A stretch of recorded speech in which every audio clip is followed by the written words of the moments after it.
Hi, everyone. Welcome. I'm going to give a talk today that's going to clear things up for what is going on in the mind and what do I need to do, or what steps do I need to take to come to freedom and peace and joy and happiness.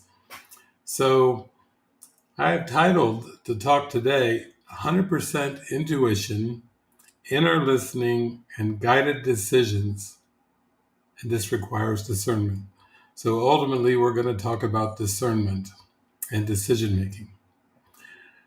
What we seem to experience in this world of time and space is underneath it all is a split mind, a mind that believes in both love and fear. And you could call it schizophrenia, yeah, because when you have this condition, you really hear a lot of voices in your mind, and the committee meets, and it's not a good, stable, consistent peace of mind condition. It's tormented because it's split. It's schizophrenic. It's psychotic in the sense that it's a break from divine love, spirit, oneness, eternity. The split from that is a dissociation. It's basically dissociating the truth, or dissociating the light of heaven. And we actually have a psychotic condition of believing that reality is something that it's not. Believing that time and space and this linear world of time and space is reality is actually psychotic because it's an invention. It's fiction, it's fantasy, it's make believe. The Big Bang that the scientists talk about, and everything that seemed to come from the Big Bang is a fiction of fear. It's a it's a the gullible experience of guilt. it's a it's a strange belief in separation and division. And in order to wake up from this dream of death, of fragmentation, we'll call it, linear time and space, the entire cosmos, to wake up to reality, eternal love, eternal life, eternal happiness, eternal freedom, eternal innocence, to wake up to that requires discernment. And you could say that every moment of every day, your mind is choosing. So decisions are continuous, but many decisions, I'd say most decisions are unconscious, so you're not aware of them. When you make a conclusion, uh, a decision is a conclusion based on everything that you believe. And when most of what you believe is unconscious or pushed out of awareness, then you can see that what we call decision making in this world of fragmentation is really very robotic. And it's very much like being a slave of something that you can't see or smell or taste or touch, as Morpheus describes the Matrix in the movie The Matrix, the first Matrix movie. It's a prison for the mind. It's a prison of false belief, and it came about uh, not in reality, but in perception and in illusion. It came about from a wish to be separate from the Creator, and it's not actually possible to accomplish that separation from the Creator because God's will is perfect love and oneness, and you can't separate out from that. But this world is based on the belief that you can. And so it's going to require some discernment in the decision making, because every decision that you make is either a conclusion based on past beliefs of the ego and the ego's preferences, or it's based on the joy of this miraculous moment, this moment of release, this moment of freedom, this moment of healing. And you could say that each decision projects a world, and that world is a reflection of the decision. So when you're in the miraculous moment, Everything feels whole and complete and unified. It's like a glimpse of a healed mind. And when the mind is choosing to conclude something based on a past belief system, then basically it has chosen the ego. And if we look at this world, this fragmented world, this fragmented, chaotic world is a projection of the ego belief system.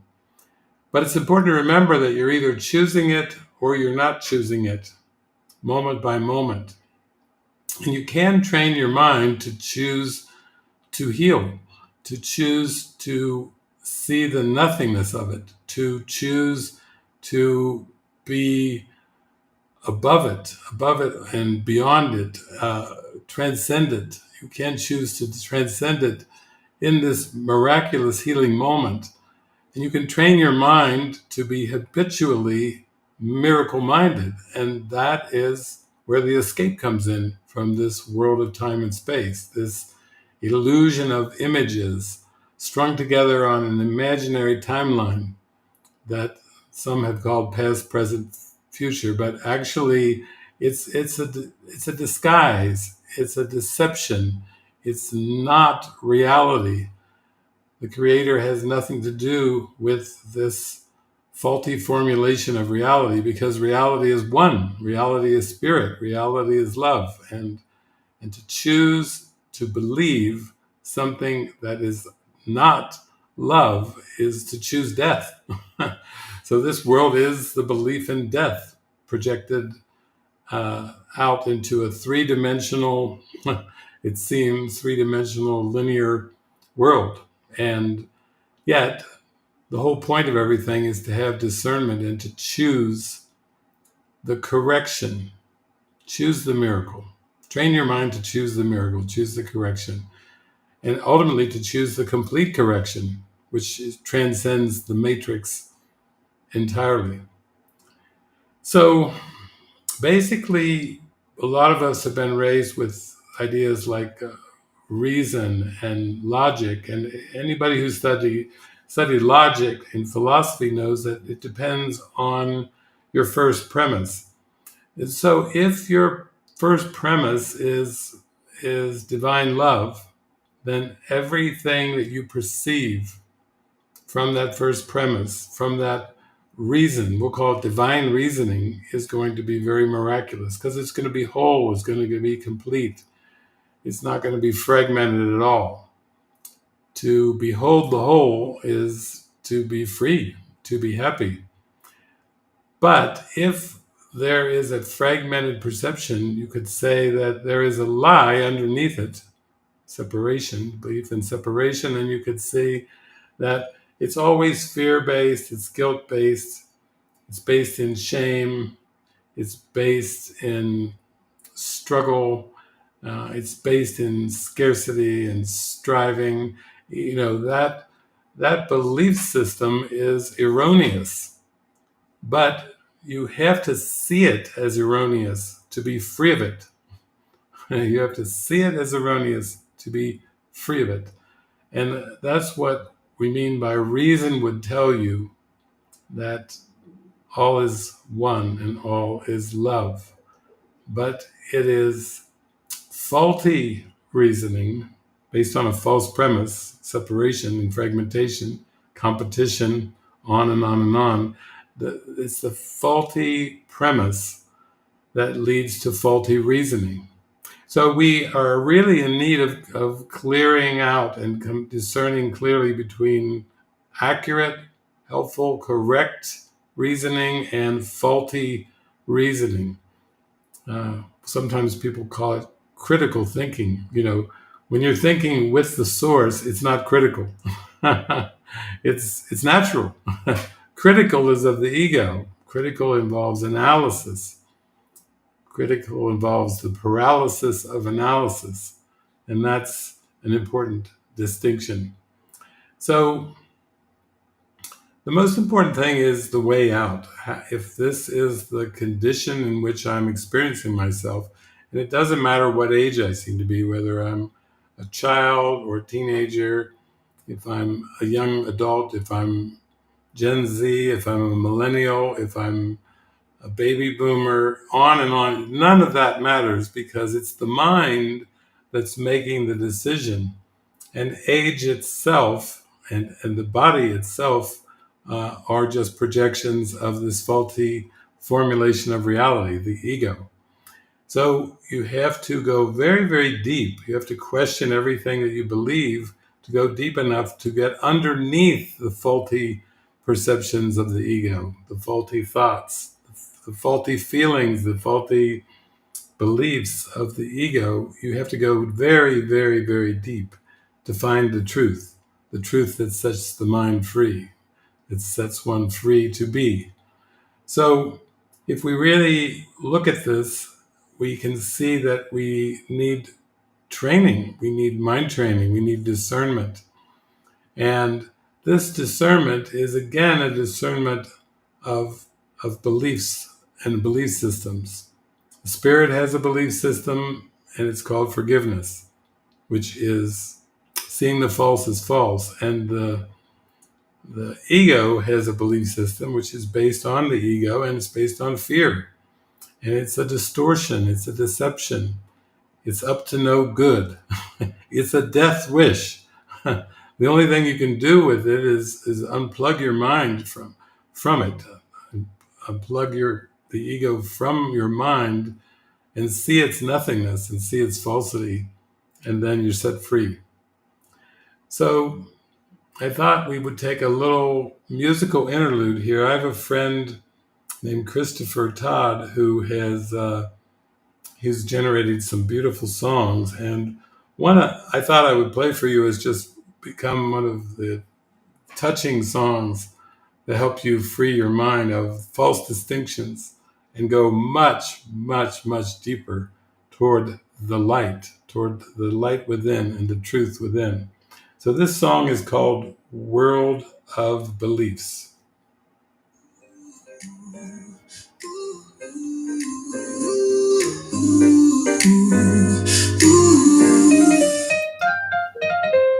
Tell me what you believe, I'm all ears.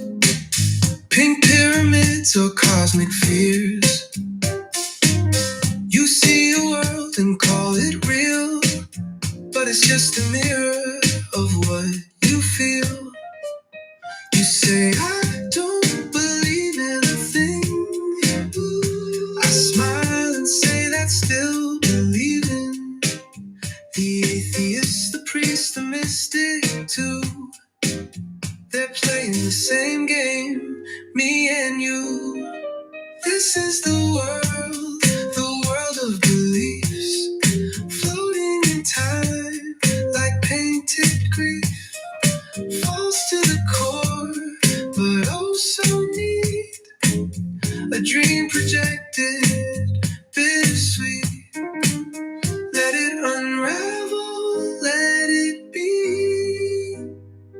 The truth is waiting silently. Ooh, ooh, ooh.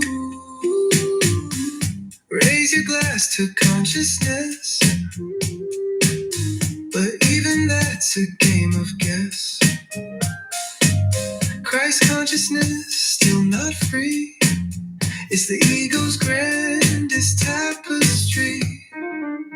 From agnostic minds to temple domes, from science labs to totem poles, each one maps a sacred scheme built on fog within a dream. This is the world of beliefs. Every dreamer clings to a reef, false but useful till we leave into the silent mind so deep.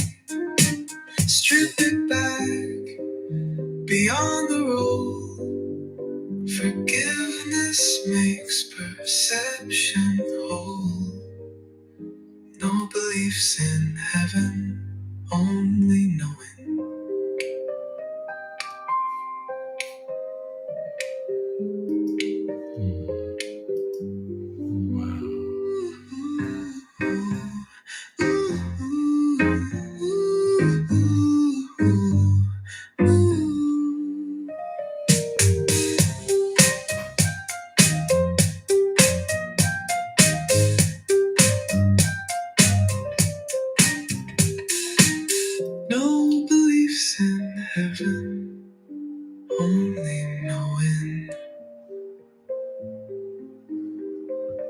Mm.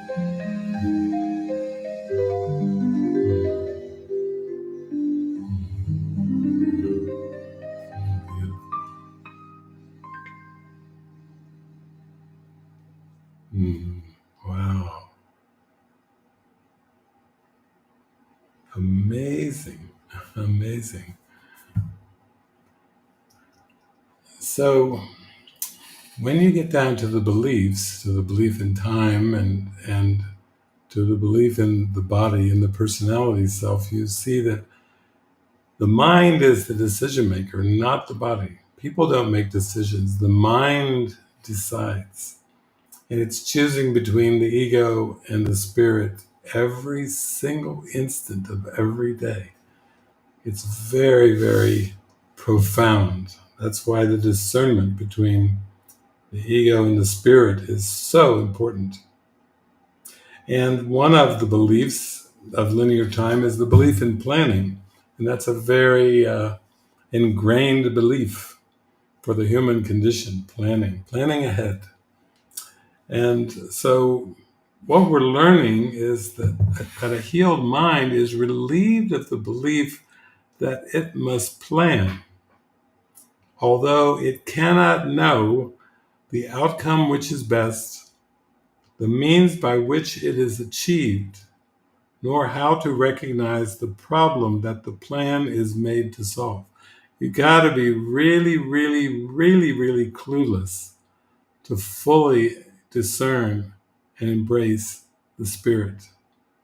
You have to be in a childlike sense of wonder, you know, like the Bible says, a child shall lead them. You have to come into that childlike state of mind of not knowing what the world is for, so that the spirit can tell you who you are.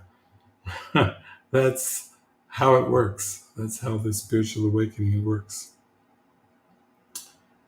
And then it must misuse the body. The sleeping mind must misuse the body in its plans until it recognizes this is so. What is so? You can't know the outcome which is best, the means by which it is achieved, nor how to recognize the problem that the plan is made to solve. You can't know any of that and be healed, because the split mind, the sleeping mind, must use the body in its plans until it recognizes this is so. But when it has accepted this as true, the cluelessness, the emptiness, the openness, then is it healed and lets the body go. Enslavement of the body to the plans the unhealed mind sets up to save itself must make the body sick. It is not free to be the means of helping in a plan which far exceeds its own protection and which needs its service for a little while. In this capacity, its health assured. For everything the mind employs for this will function flawlessly and with the strength that has been given it and cannot fail. It is perhaps not easy to perceive that self-initiated plans are but defenses. That's the ego self, with the purpose that all of them were made to realize, which is to block the light, to block out love, to block out the Creator. They are the means by which a frightened mind would undertake its own protection at the cost of truth. This is not difficult to realize in some forms which these self-deceptions take, where the denial of reality is very obvious, yet planning is not often recognized as a defense. The mind engaged in planning for itself is occupied in setting up control of future happenings. It does not think that it will be provided for unless it makes its own provisions. Time becomes a future emphasis to be controlled by learning and experience obtained from past events and previous beliefs. It overlooks the present, for it rests on the idea the past has taught enough to let the mind direct its future course. That's the human condition. That's where all the conflict and struggle comes in. It's all based on the past learning. And the past is gone. The mind has to realize the clean, pristine innocence of the present moment, which is pure being, pure beingness. The mind that plans is thus refusing to allow for change. What it has learned before becomes the basis for its future goals. Its past experience directs its choice of what will happen. So the future is just a projection of past beliefs. And it does not see that here and now is everything it needs to guarantee a future quite unlike the past, without a continuity of any old ideas and sick beliefs. Anticipation plays no part at all, for present confidence directs the way. So clearly, the present moment is the key. It's the gateway to eternity. It's where you find the presence, the way, the truth, the life. The present moment is igniting, activating spirit. Yeah. And we'll say that the mind is the activating agent of spirit. As you clear your mind of all the cobwebs of the past and all future ideas as well, you activate your mind to remember spirit. That's the point of this world, is just to forget it and drop into the gateway to eternity, which is the present moment. So, wow, what a beautiful journey, what a beautiful life. And I hope for those of you that were wondering the key question, what's it all about, that this talk today will have given you a little bit of context. And here on the Spirit website, we have lots and lots of tools, resources, examples, bunches of things that are extremely helpful of dropping into the present moment and releasing the past. When you release the past, you release all the guilt and regrets. When you release the future, you release all worries and concerns. Now you see that peace is found in this very moment and in no other. Right here, right now. That's it. Have a beautiful day. Shine your light. Share your love. Radiate your love to the whole world.